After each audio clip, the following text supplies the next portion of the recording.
Here's a new shoulder holster as it sits before decorative tape. I have a bottom carry on the belt there. That's optional, but essentially it moves around with you because this is flexible when you move. It's not affected, so, and it still draws like absolutely great. Awesome. Just awesome. Alright, so I wanted to do a follow-up vid on, of course, this and this holster right here. As you can see, I've developed this holster a little better. It's going to get a final coat of tape, which is usually probably a decorative type of tape. I made this incurved back here so that when this is over here, okay,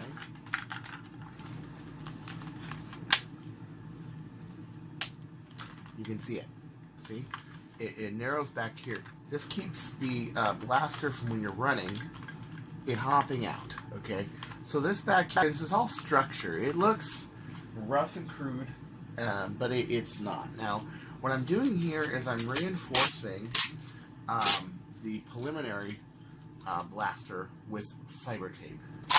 What this does is it makes it so that you are using cross-directional glass fibers, not polyester, glass, fiberglass, to reinforce it. And if anybody knows the strength of fiberglass, like I do, you know that this is damn reliable stuff.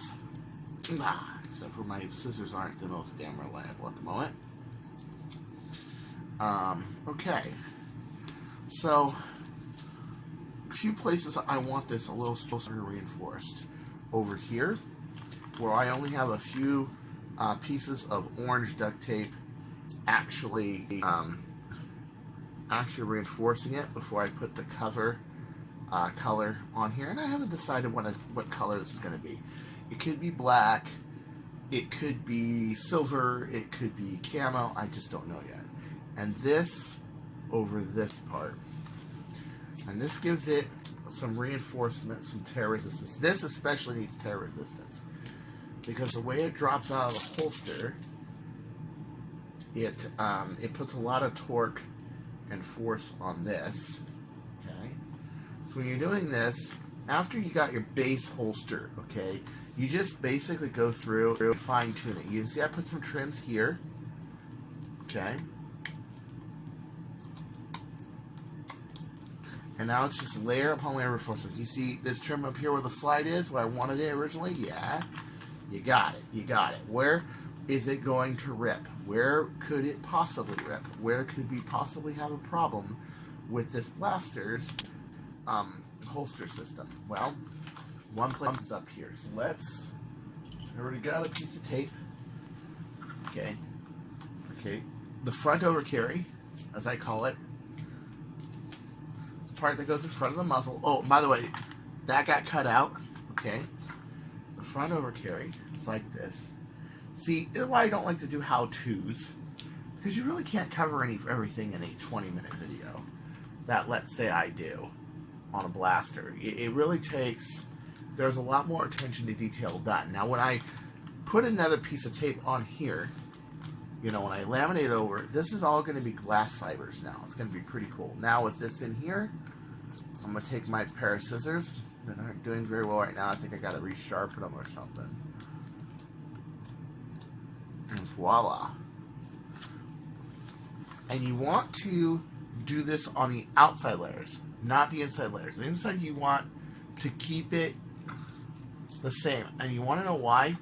Because what happens if you do it on the inside layers, you're going to bring down the size on the inside, the volume on the inside, and your blaster may not fit. So always work from the outside with the blaster and in the holster to do it. Now, look at that. I got glass fibers going here, everything. I might just do one more to reach around the whole thing. And just put glass fibers and mylar. And by the way, without knives or scissors, you can't rip this stuff. See that? I really did give that my all. You can't rip it. That's why 3M Extreme Packing Tape, which is bidirectional fiber tape, is one of the best reinforcements you can use for a lot of things in holsters and Nerf. You see it extensively on a lot of my projects because it is in fact rip proof. If this isn't an epoxy laminate, for example, it becomes part of the epoxy laminate. And guess what?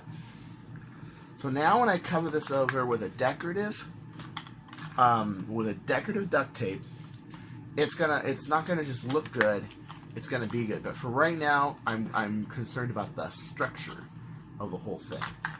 I got rid of one set of magnets also.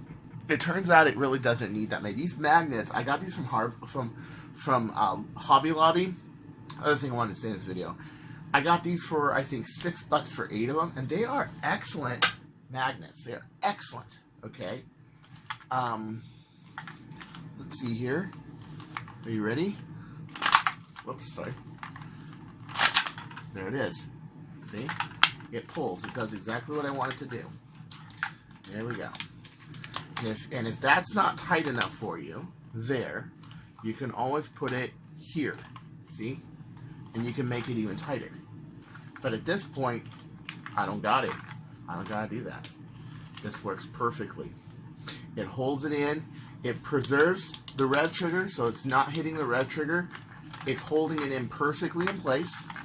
Even without this top reinforcement up here, I was able to, without it fully clasping both these angles, you saw me in the video, I was able to jump around, everything, no problem. Yeah. So tomorrow I'm going to do Owl Ranch. A lot of things I want to discuss. One of which is another comrade nerfer who's had to leave for a couple of months, named Jangular.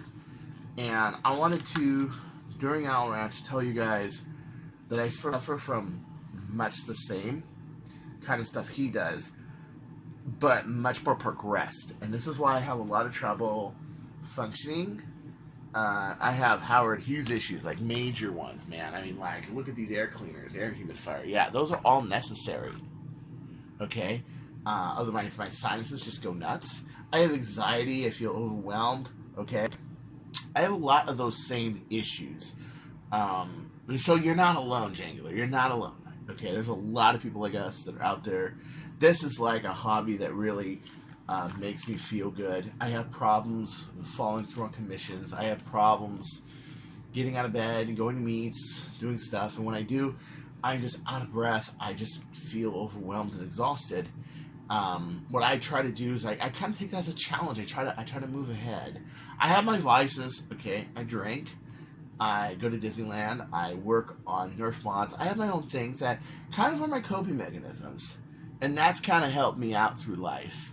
But I got other things too that I'm going to discuss. It ought to be a really good episode of Owl Ranch, the next one, which is either going to be shot on Wednesday or Thursday, Friday at the latest. So at any rate, this is Chris Cartaya saying don't go changing. This is basically where this ended up. Ooh, I got to cut this out. I will in a second. I always shrink it up. But I wanted 2 layers on this. Don't go changing or I will find you. And that's not always a good thing. But you finding me is a great thing. So there you go. Peace out.